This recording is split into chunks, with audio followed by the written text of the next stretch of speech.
Olá, paranormais e sobrenaturais, eu sou Cris Yanovich e cá estou novamente para mais um relato espírita.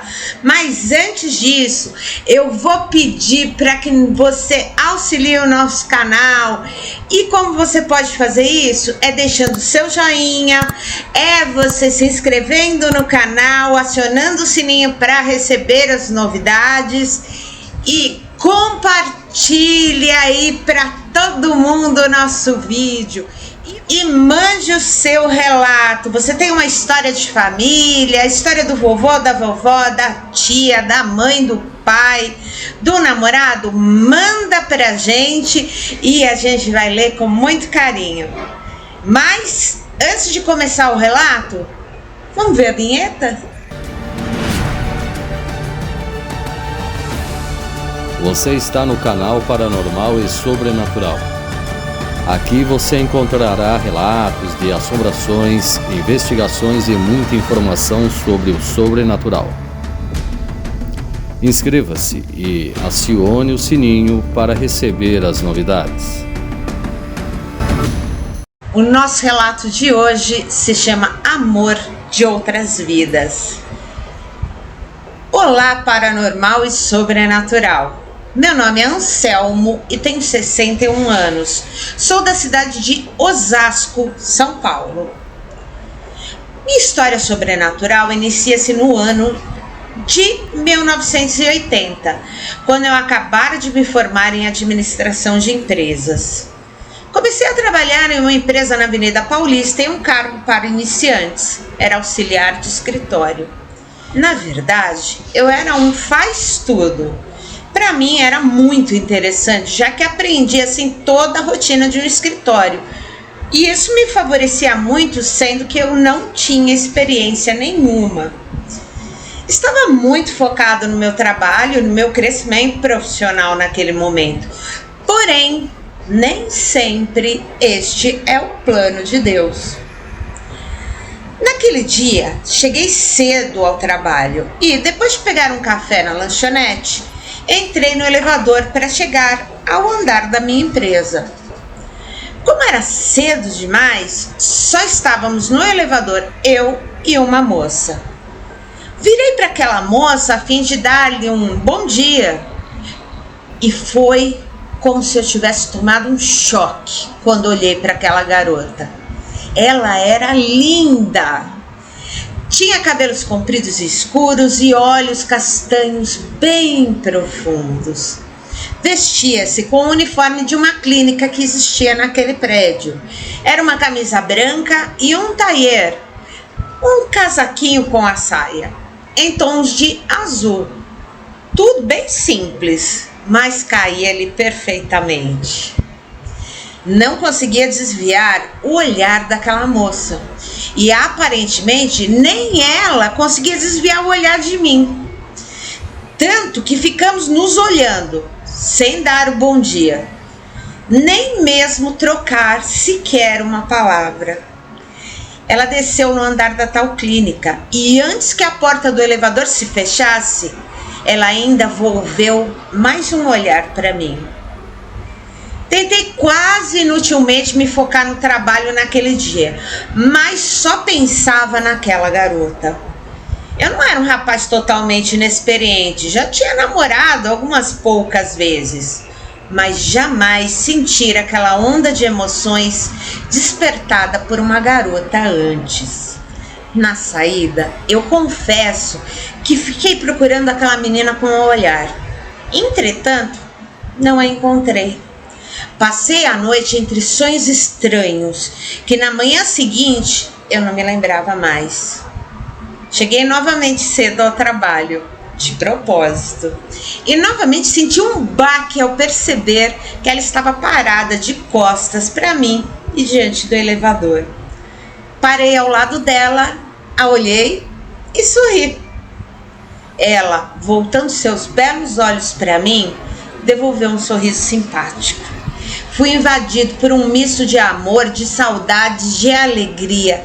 Era uma misturada de sensações que eu não sei até hoje explicar. Neide. Era o que dizia o seu crachá, ali pendurado na lapela. É um nome bonito, eu disse. Ela me fitou um tempinho e voltou a sorrir. Obrigada. Agradeceu ela baixinho, assim, meio tímida. Entramos no elevador e outra vez ficamos nos olhando. Ela desceu no andar de seu trabalho e dessa vez acenou a mãozinha para mim sorrindo.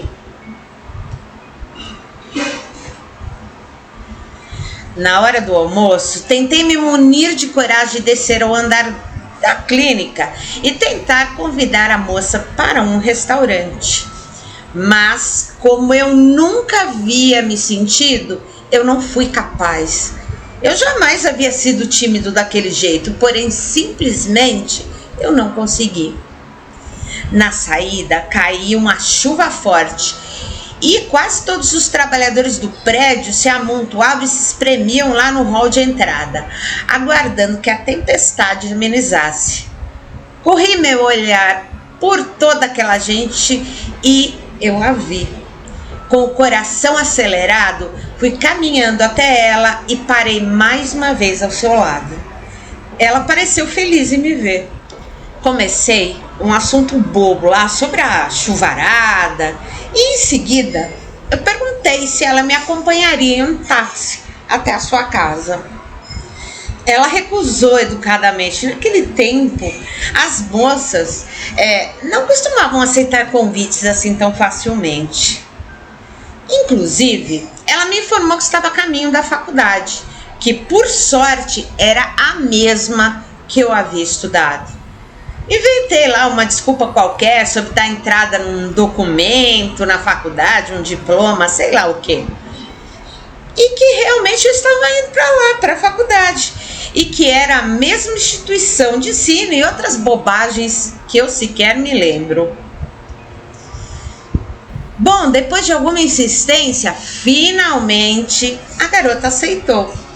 Conseguiu o táxi e fomos conversando. Ela estudava psicologia e estava no primeiro período. Morava no bairro da Moca com a família. Moca é um bairro lá da cidade de São Paulo. Ela chegou ao destino, agradeceu e se despediu seguindo para a sala de aula. Senti uma estranha sensação outra vez. Amor? E fui acompanhando com os olhos Neide indo embora. Não demorou muito para que o nosso almoço juntos acontecesse. E depois disso, saímos juntos para um cinema no sábado à tarde. E olha, muito rapidamente, lá estava eu, na sala da casinha simples da Moca, junto à família de Neide, pedindo-a em namoro para o seu pai. Casamo-nos em 2 anos apenas. Eu a amava mais do que tudo nessa vida e sentia que era retribuído.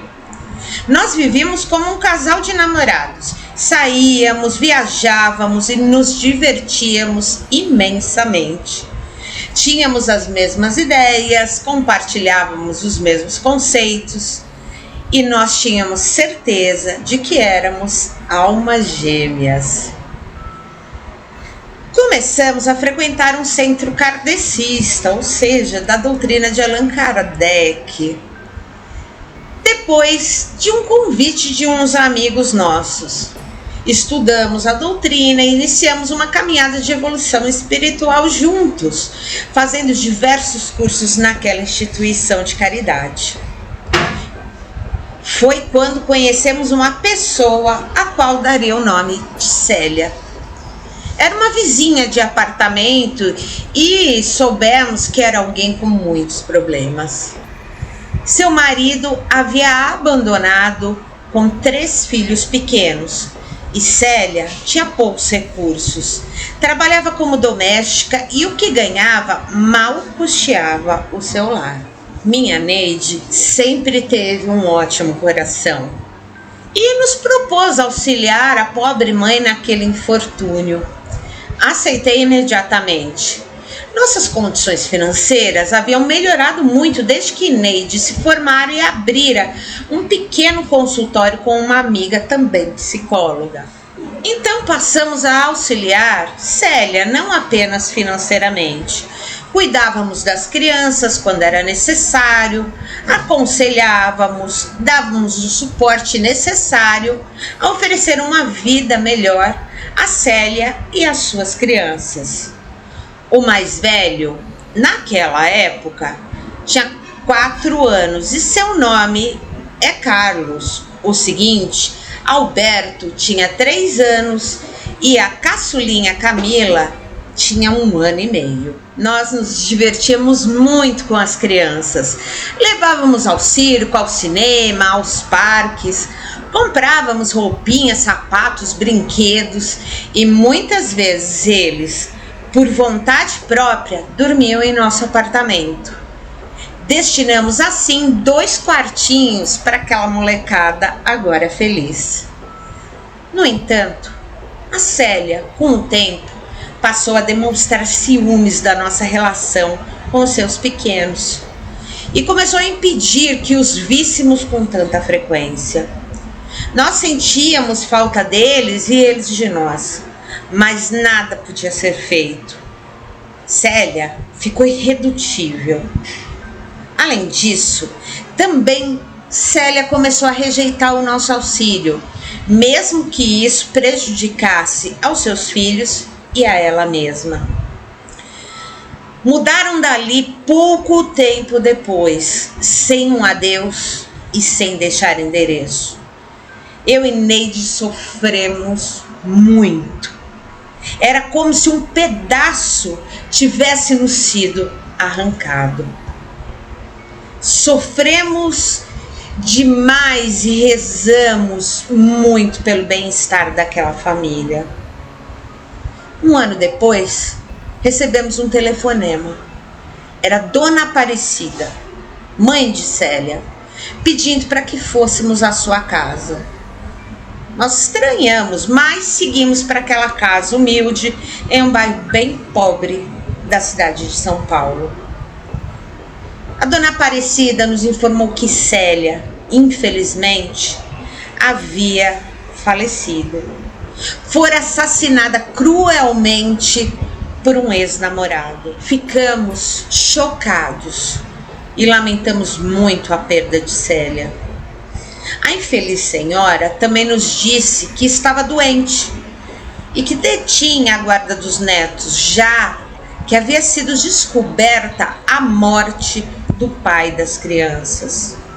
Mas, graças às suas condições financeiras difíceis e seu estado de saúde agravado, ela não era capaz de cuidar dos netos.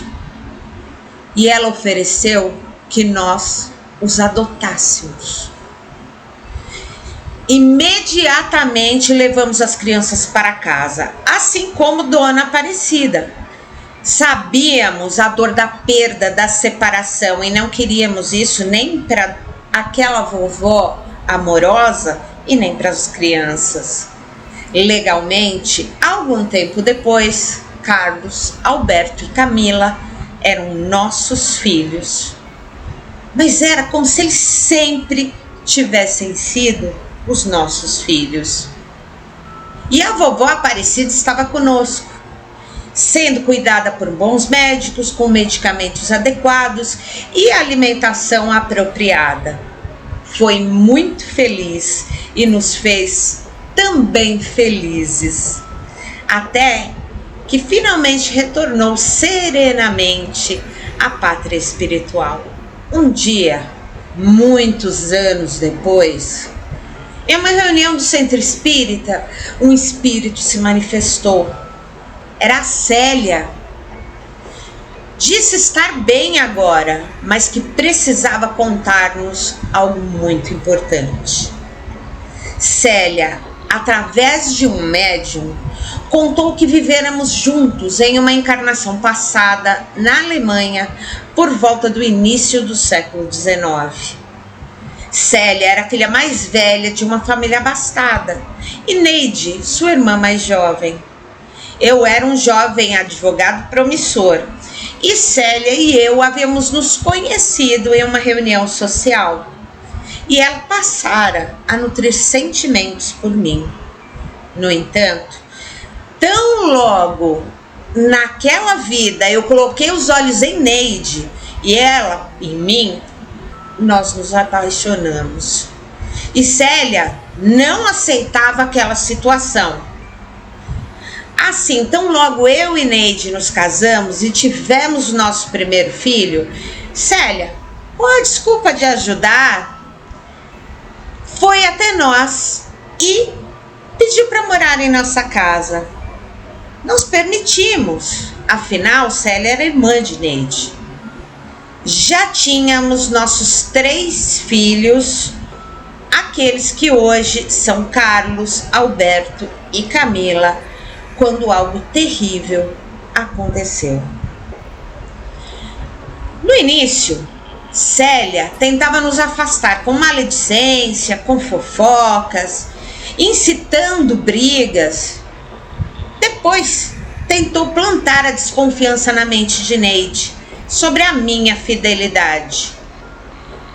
Mas nada parecia dar o resultado que ela esperava. Assim, secretamente, começou a ministrar em doses bem pequenas veneno a Neide. Neide foi ficando adoentada e muito fraca, assim como Camila, que na época mamava no peito. Levei minha esposa e filha a todos os médicos, mas nada parecia surtir efeito. E ambas se foram, sem que nenhuma suspeita recaísse sobre Célia. Célia tentava se aproximar dos meus filhos a fim de atrair a minha atenção, mas eles, como se sentissem em seus corações, de certa forma a rejeitavam. Ela tentou de toda forma também se aproximar de mim amorosamente, mas mesmo depois da morte de Neide, eu só tinha olhos para minha falecida esposa. Eu sofria muito a sua perda e a de nossa filhinha. Quando Célia se deu conta de que eu não a aceitaria, ela resolveu se vingar. Ministrou o mesmo veneno aos meus filhos, mas em uma dose cavalar, e fugiu antes que os meninos se fossem. Ao entender o que se passara, eu tirei minha vida tão logo os meninos foram sepultados.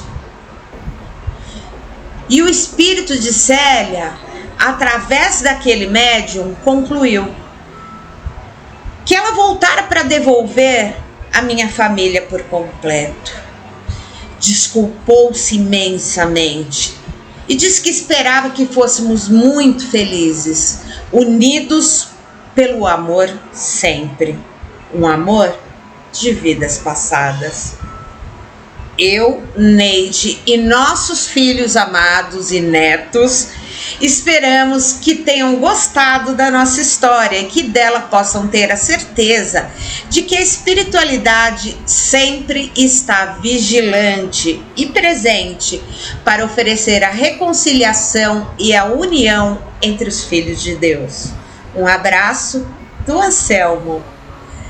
Um grande beijo aí para a sua família, Anselmo. Que bela história, né, gente? Isso nos prova o quanto há sabedoria na nossa fonte criadora, nos nossos amigos espirituais. E eu vou indo, mas não antes de pedir para que você curta o vídeo, dê aí o seu joinha, se inscreva no canal, deixa aí o sininho apertado para você receber as novidades, compartilhe o vídeo, dá sugestões, comenta o nosso relato, manda também a sua história assombrada, a sua história espírita, e nós vamos ler aqui com todo o carinho. Então eu vou deixando um mega ultra blaster beijo para vocês e a gente se vê.